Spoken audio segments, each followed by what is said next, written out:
Hey guys, welcome back to DeLorean Nation. We're at the shop here, and this is going to be the next episode in our inspection series. And today we're going to be talking about exteriors.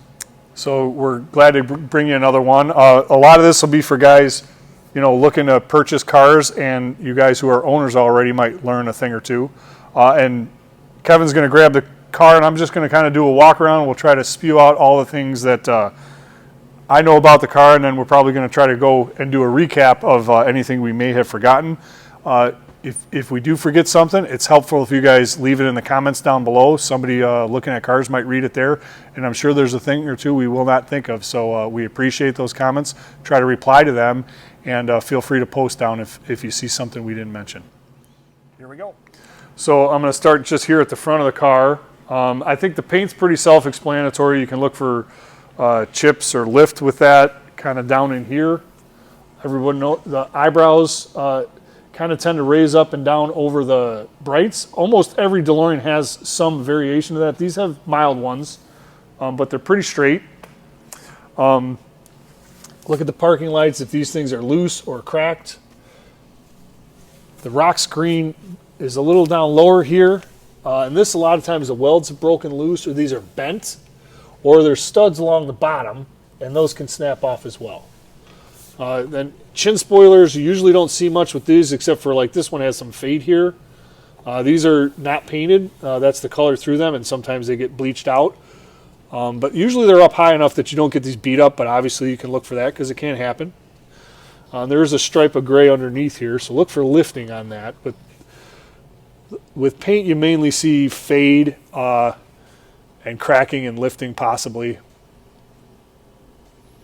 A quick note, we've mentioned this before, but there are sometimes you'll see Scotch tape marks, and that is from foam that was taped to the car for shipment. And that usually is indicative of it. It's kind of like just a faded spot, and that's usually indicative of it being a original paint on the fascias. I believe this car has original paint, so if you can judge by this lens, that's what they should look like. This is a later car with a lower sheen, and I believe that to be original paint. You can come in here and make sure the grill is just held in with snap clips, and give that a little yank and make sure she doesn't just fall out on you. There is a trim bezel in here that's kind of L-shaped, and that should be on the car. Sometimes those are cracked or missing. This one does have the headlights have been changed on this car, upgraded. Originals would be a Sylvania bulb. I'm going to move over here to some of the stainless and the left front fender. In stainless, you're looking for scratches and creases and dents. Grain is almost every car is going to have some grain issues where it's not going totally straight. That's not a big deal and somewhat easier to fix. Small dents are somewhat easy to fix. Creases get more difficult, and obviously bigger damage. Other thing to note, damage on the left front fender, this piece is unavailable. A lined or a gas flap hood, also unavailable. And the next most expensive is probably heavy damage on the doors, because the labor to change a door is pretty intense. There's a lot of labor obviously in changing a door because they come with a bare shell. So your glass, all the mechanisms inside, the latches, the mirror, all that stuff, there's a ton of moving all that over to a new door shell. So anyway, just keep looking over the stainless. Usually it's more difficult to see dents from the rub strip down because this kind of curves in. So sometimes I recommend rubbing your hand over stuff just to see. Sometimes you can feel stuff that you can't see. The other thing I'm going to recommend is bring a bright light with you, because a lot of times, a direct light on a car, moving around, you'll catch a dent that you can't otherwise catch, especially if you're in direct sunlight. It tends to hide a lot of blemishes in the stainless. These mirrors, these should collapse. Okay.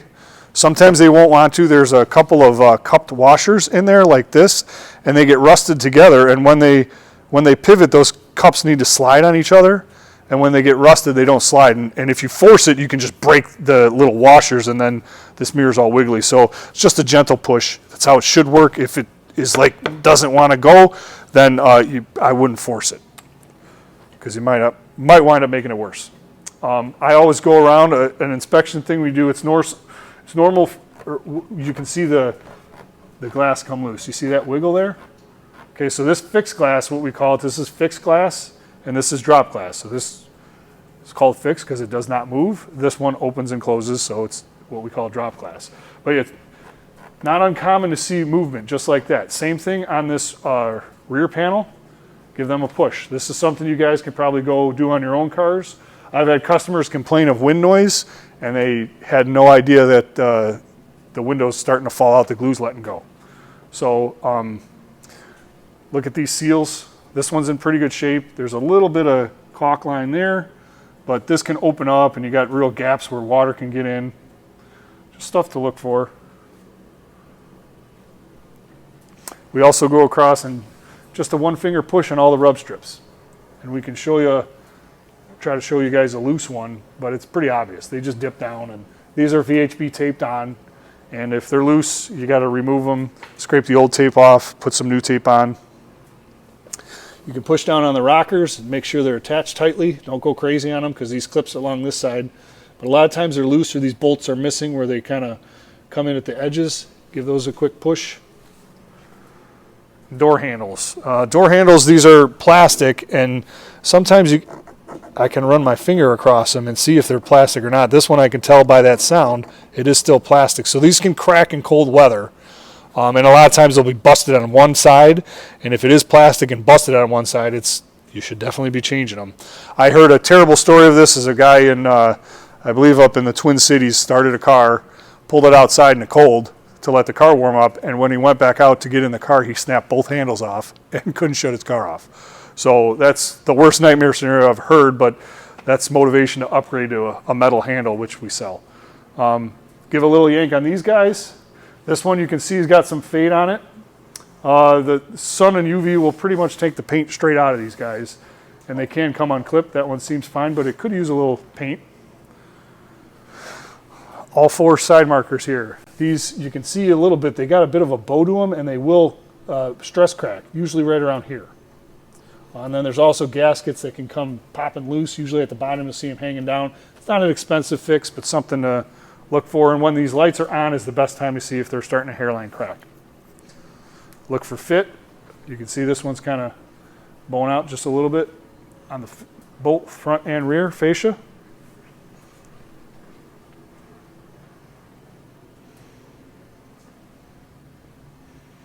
And then I'll point out taillights. Taillights are kind of important. If this left one is missing or broken, it's unavailable. If a lot of times, for some reason, they fade just in the yellow, they can be re-dyed and brought back, and that's not that big of a deal, but you want to make... Worst case, I remember on that is I shook a guy's hand on a car that was pinned up against a wall. I go pull away from the wall to load the car into the trailer, and it's missing both taillights. Like, oh, well, I'd already made a deal on it, so I went forward with the deal, but it was, to my surprise, I was going to have to chase down some hard-to-find lights. So, plate bezel, you can see a little fade on this again. A lot of times these screws will pull through. You guys got to be gentle when you tighten these up because they will pull straight through here. They don't need a lot of torque on them. Missing taillight screws. So these all look to be intact. They can be rusty, and you can upgrade them, paint them, whatever you need to do. But a lot of times they'll fall out because they didn't secure very well into the fascia. There's two different types of screws, a machine screw that would sometimes strip pretty easily, and then they went to a more of like a wood screw, which is a much coarser thread that held in a little tighter. Sometimes it's as simple as just changing out to that more coarse screw. Louvers, check these for fade, and these are really known to crack, especially along these center ribs. They can also crack along these side ribs. So look for that. And we might as well mention, struts.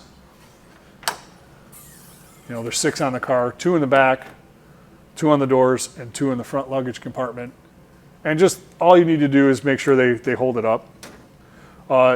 Engine cover grills are an important one. These, I believe this one here is unavailable.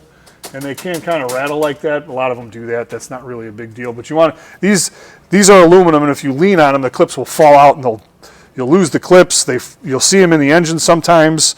If you put an elbow in this, you will bend the heck out of it. Usually you can straighten those back out, but something to kind of look for. In this, check out the fiberglass. This is mainly, an under car to check out the fiberglass, and that's going to give you a real hint if they've ever been in a collision, because especially underside, a lot of times the finish work on fiberglass is not super fantastic. So if it was busted up down there, you might still see some signs of it under there. And then I had a customer one time that did not know these rear vents were supposed to be on the car. They were missing them, and he didn't realize those were even a thing, but it's supposed to have, 2 rectangular vents in the back. I'm going to go over to the other side just to point out a quick one. There are 3 locations of the antenna on here. This is the last one where they settled with, where there's a power antenna. So that's what you see here, and you see this, they kind of cut a notch in this vent to have that come up and through. So these can get brittle. Make sure those aren't. If this antenna comes up crooked, it can break this. So look for that. This is a pretty easy piece to find. The downside of this is this glass has to be removed to change that piece. So it's kind of involved replacement. It's not as simple as you would hope. And then this we see on the back, the muffler tips are larger tips that were on an 82 or 83 car. And then I'll have Kevin pan over here and we can see stock tips, which are much skinnier tips. And the 82, 83 tips look a lot like what a staged exhaust would look like. Actually, this actually, now that I'm thinking about it, this has a stage 1 exhaust on it. It's an older stage 1 steel exhaust. So you should check really all 4 corners. The fit on this actually looks really nice. These parts, if they're faded, they're plastic, so I don't really like painting those. This is fiberglass, and they take paint really well. So tires and wheels, inspect the wheels for flaking, especially around here, and obviously road rash around the rim, which this has some. So there's some staining in this, just discoloration. It looks to be really good paint except for some road rash around the edge. And then I'll show you in here, this is a great way. All tires have this. Some are on the inner edge and some are on the outer edge. But here's a date code. So this tire tells you right here, 3417. That means this tire was manufactured in the 34th week of 2017. And you may, like I said, usually has this kind of that oval you see around this that tells you it's the date code. And sometimes you have to look at the inside of the tire to see that. But that's when it was manufactured. These were probably put on the car 6 months or so after that date because they sit around on the shelves for a while. So moving around, some of the same stuff on this. Again, feel for dents. This is the most common area to have a dent down low. And since this curves in and curves away, it's easy to overlook those. And also, since this is where the car widens out, if you're backing this thing up and you run into that, trailer hump inside the trailer or whatever might be sticking out, this is the first place that's going to impact the car when you're backing up. So check those on both sides. I'm going to show you one from back here because it's the best place to see it. And I know we have one, but if you pan up from this shot, this is the best angle to check your roof seals. So you can see both these roof seals are intact. And that rubber is still there. That rubber can crack away on cars. And I'll show you that if you pan over by this one behind us, you can see this is a good example of one that's got some chunks missing on the passenger side and most of the whole seal is cracked away on the driver's side. That's kind of an involved seal. This roof panel has to come off, and it's tricky to drill out rivets and slide the new seal in. So that's kind of a big job for a little seal. Windshield trim. It's very common to see these rub at the corner. So this is an aluminum piece, this is stainless, and when they rub together, it usually pops some paint off the stainless. I'm going to show you this too on the mirrors, stock mirrors. This one looks pretty good. If you zoom in here tight on the actual glass, you can see it's starting to brown at the edge, right where my finger is, if you can catch that. And that one's real subtle, but as mirrors age, they tend to just creep in some brown. There's a little more down here at the bottom, but just look for that. It's available, it's inexpensive, it's not a big deal, but something else to look for.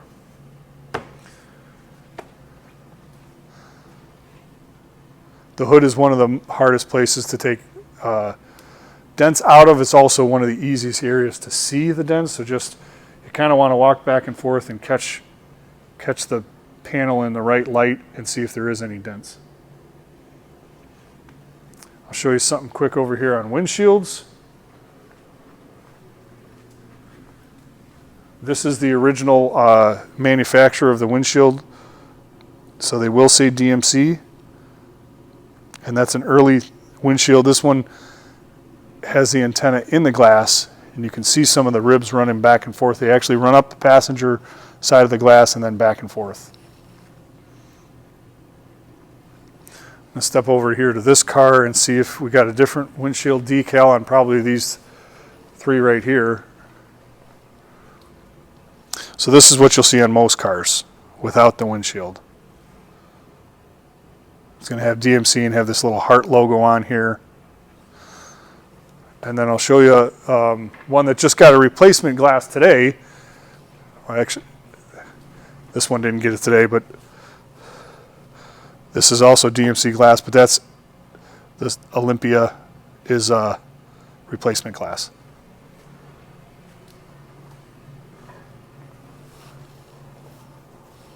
So we talked a little bit earlier about antenna location. So there was a fixed antenna that was the first batch of cars had it in the windshield, and then the complaint was poor reception because it wasn't a strong enough antenna. So they drilled a hole here and moved to a fixed mast, and then that was kind of undesirable to be drilling holes in panels, and they went with a more sleek power antenna that came out of that rear trim bezel that we showed you earlier. So you can inspect this drop glass for scratches. A lot of times you can see the felt in here coming loose, and that protects it from the stainless rubbing up against this and scratching it. And you can see it's got a little scratch here. Typically they will have heavy scratching more up at the front right here. So just look for that. If you can catch your finger in it, it's not going to come out. It's going to need replaced without a crazy amount of buffing. It's very hard to polish scratches out of glass. Oh, windshield, another thing I thought of. On windshields, this mirror is double-sided taped in. A lot of times, if this is an aluminum bracket on the stock mirror, and if that's glued in like a lot of manufacturers glue them in, that will expand and contract at a different rate than the glass and crack it. So it's actually what I usually try to do on an inspection, get in here and push and see if you can feel between the glass and the mirror a soft pad, because that's what you want. You do not want it to be glued, and if you see a crack here, that's probably because somebody glued it at one point. The pads are available, they're cheap, and that's the only way to go. Wipers, obviously, this wiper's bad, but what we also see here is when you tip this arm up, there's a 13 millimeter nut here with a little cap on it, and these will pivot a lot. And most cars, just because of age, need that cap removed and that nut tightened back down. You can Loctite it if you want. I'll show you guys one over here because I know this one actually does have a slight pivot to it. And if you look right here, when I lift this up, you see that pivot? It's because that nut has come loose. And eventually, if that gets loose enough, you'll turn the wipers on, the arm just won't move. And it can put a lot of stress on those splines and hollow out the arm if it's not addressed and left too long. Something simple to note is there's two different style of door locks on the cars. Earlier cars had this larger black lock, and that means you have a key for the door and a key for the ignition that is a separate key. And then they went to a single key, which DeLorean was one of the first cars to do that on. I actually own a 2002 car, 21 years newer than these, that has a key for the door and a key for the ignition. But these changed out to smaller lock with a silver chrome kind of on the middle. And these, the door key and the ignition key would be the same. So here's something, see the scratches on this rear louver? And then again here. This is from this louver not being adjusted properly, and at some point this opened, and it's supposed to come up over the T panel, this roof panel that's shaped like a T. And at some point it went underneath and got scratched to heck.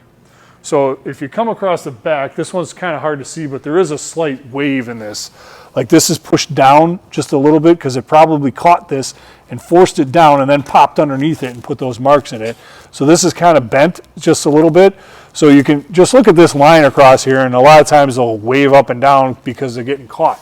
The fix for this is to actually loosen, there's two 13mm nuts on each side, and this louver should be raised up just a little bit so it's clearing this all the time. Seems to be clearing okay now, but you know, at some point it got tucked under and caused those issues. So the next thing I'll show you here, make sure it goes slow and it clears up, is this is what you call a rear screen finisher. This piece across here, this is just a plastic piece that does kind of pull down on that roof panel that we talked about to have it sit nice and flush at the back. And since it's plastic, it usually cracks through here, possibly through the middle or the left side over there. So just another quick inspection for that.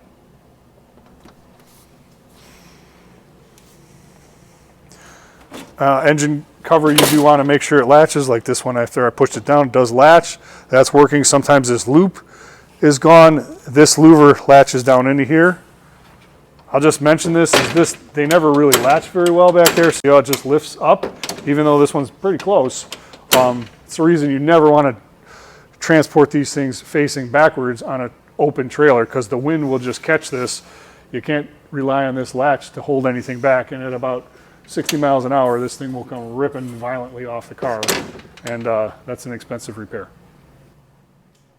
So quick note on the three different style of hoods is the first 2,700 hoods or so should have had a gas door like this. This would have been up to VIN 3199. Then the balance of the 1981s would have, we'll pan over here, excuse me, walking past, to the later 81s, which just had these pleats or grooved hood, and the balance of the 81s would have had this style of hood. And then the 1982 and the 1983 cars would have a flat hood, and this car is missing an emblem that would read DeLorean right here. So that if you've got a flat hood, this is the only hood that's available. If you've got a flat hood on an earlier car, it might be a sign that some damage happened to that hood at some point, and you may want to ask the owner if they know why the hood is incorrect for the car. All right, guys, that does conclude this episode of DeLorean Nation. So thanks for watching, and don't forget to help us grow our channel and subscribe and like. We're trying to reach as many people as we can to draw them into our community. Thanks for watching. And don't forget to find us on Facebook at DeLorean Nation.